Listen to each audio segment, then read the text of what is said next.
Hello, and welcome to something new and also different at the same time. I have joined another draft league. It's another one's run by my good buddy Incog. This is the MDA, a Wi-Fi battle league. So you'll be seeing some in-game footage from me instead of Pokemon Showdown the entire time. Excepting my team builder. We'll get to that when we get to that.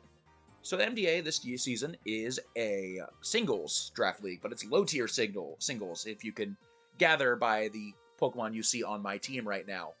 I am the coach of the Oakland Acrobatics, and for those who don't know, my name is Ben. I will be your guide through this experience. Oh man, low tier is always a adventure because you can have what feels like an awful team, and except it's really good because the power level is so skewed because of it.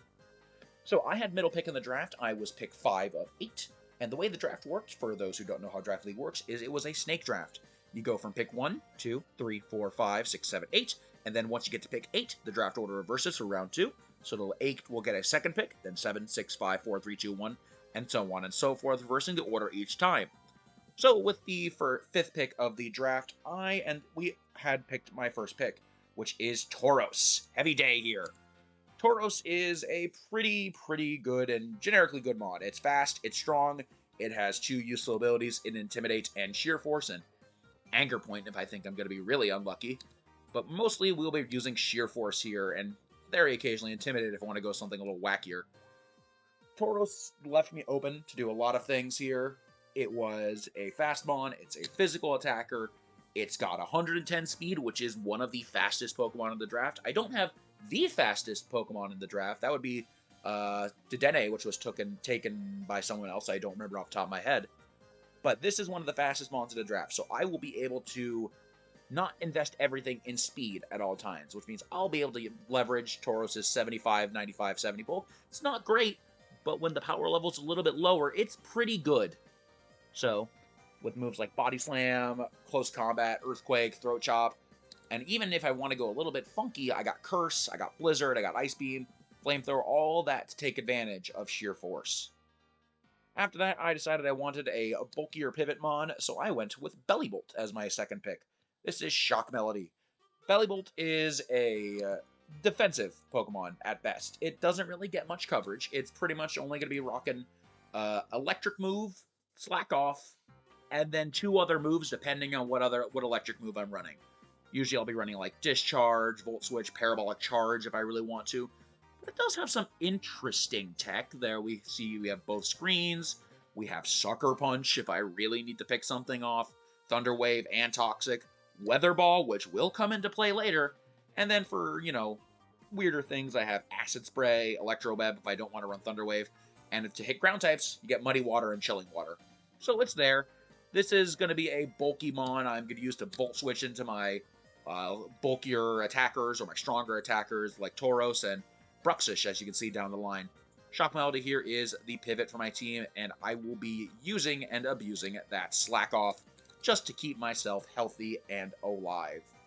Next up, I decided I wanted some hazard control and a fire resist, and a water resist, so I went with a dragon type, Altaria. I also realized I should have mentioned how the tiering worked in this. We had 8 mons to choose. We had 1 S tier, which is Tauros, 2 A tiers, which are Bellibolt and Altaria, 3 B tiers, of which 2 of which can be our Terra Captains, and 2 C tiers. So the bulk of our team is going to be the B tiers, and but we get a couple on all the other tiers except for S. Altaria is my second A tier. This is Anathema. I'm going to be using this as a good bulky resist for everything. Great defenses, decent HP, and relatively okay speed for everything here. Attacking isn't great, but I'm mostly using this to use a Defog. Altaria here is my hazard control. Altaria will switch into all those pesky water, fire, grass type attacks that's going to be running around. It means I will have a weakness to Fairy and Ice, but those are very manageable, especially with the rest of my team. Altaria also has really good coverage. You got Flamethrower, Ice Beam, Moonblast. You can also run a Perish Trap set with Fire Spin and Perish Song. Also gets Will-O-Wisp, strangely. Trailblaze if you want to go that route. Altaria does a little bit of everything, so it may be a bulky pivot a lot of the time, but, I'm going to maybe try and win the week with one of these sets at one point. After Altaria, I realize I'm going to skipping my 4th mon on the list here, but I wanted a really really strong attacker that I could abuse Terra with. That would be Bruxish, Glasgow here. Bruxish, you might know it for dazzling, but more importantly, it has Strong Jaw, which will boost biting attacks by 50%, up to and including Psychic Fangs, which is its second strongest move, because Generation 9 blessed it with Wave Crash, the water-type double edge. This move hits like a truck. It is probably the strongest hitting move I have on my team, I would say, aside from Altaria's Draco Meteor, I think. I think this might actually hit harder than Tauros' Body Slam, I'm not 100% sure. However, it does come with a recoil. But more importantly, Bruxish here also gets Flip Turn, it gets Ice Fang, Crunch. This thing gets Annoying Coverage and Swords Dance if I really want to go that way. But this is one of my Terra Captains. The way Terra Captains work is we have 2 Terra Captains. They can Terrestrialize into one of the Pokemon stab types, that same type attack bonus, in this case Water or Psychic, and one other non-stab type. So for Glasgow here, I chose Water to nuke things with Wave Crash and Flip Turn and Aqua Jet and stuff like that, and Fighting as my secondary stab coverage, as my secondary Terra coverage. This will help me hit Dark types effectively hard, will let me hit Steel types without the recoil, most importantly. Sometimes you just really want to not have to use Wave Crash as a recoil against you. And also this gives me an option to have some fighting coverage with Terra Blast, of course. Next up, I wanted a Fire type and a Ground immunity, and while I couldn't pick up Palossand, because that was a A tier and I'd already picked up Altaria at the time, I decided to go with Big Camel Gaming. This is Jogo the Camerupt. Jogo here is my Fire type, and also my Hazard Setter.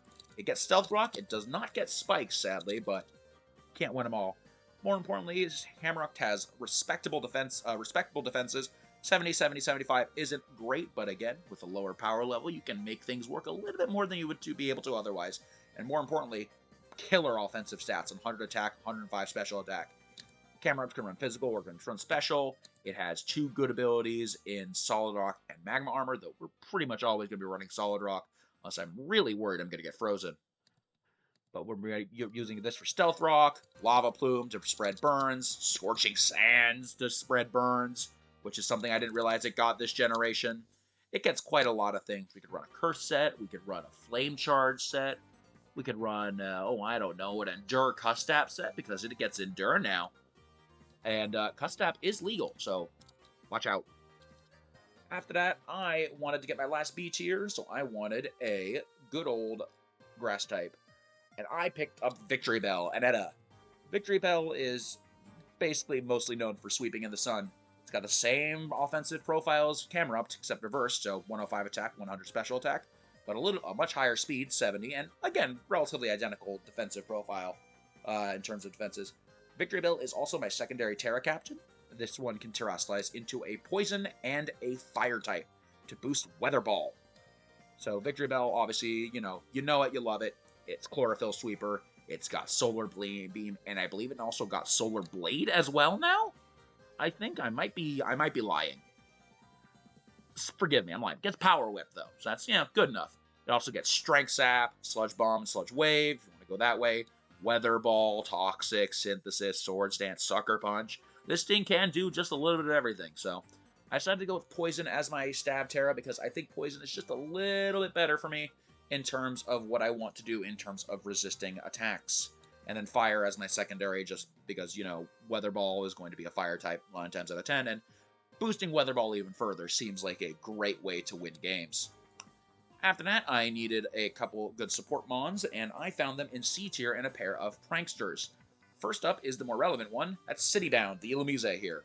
Citybound is my first C tier Pokemon and of 2, and it is pretty much purely support. The stats aren't going to wow anybody, though 85 base speed is a lot faster than you would think.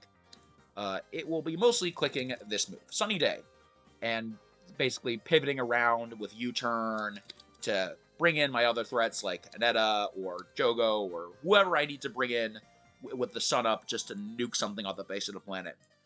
Though more interestingly for Illumise, and why I chose it over Volbeat, who is a B tier, by the way, but Illumise isn't, is that Illumise gets growth.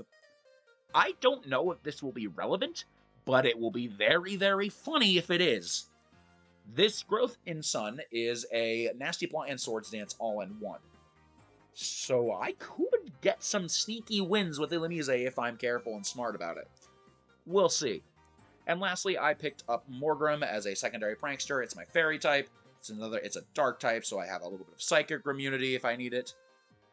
Morgrim is pretty much just pure support. We don't really have much to go on in terms of offense, though if I really wanted to, I'd probably run some Nasty Plot nonsense. We also have Parting Shot, we have dual screens. Unlike Grimmsnarl, though, this one does not get Calm Mind or Bulk Up, so that is a thing to note. It does get Chilling Water, though, which is, maybe a little bit more useful than I would think. But either way, that is my team for the MDA this season. Once again, I got Tauros, Heavy Day, Shock Melody the Bellavolt, Anathema the Altaria, Jogo the Camerupt, Glasgow the Bruxish, Aneta the Victory Bell, Citybound the Illumise, and I have not decided on a nickname for Morgrim. Tell you what, that'll be a surprise the first time you see it in battle. I need to figure that out later. Anyways, thanks for watching, and I'll see you in the first week.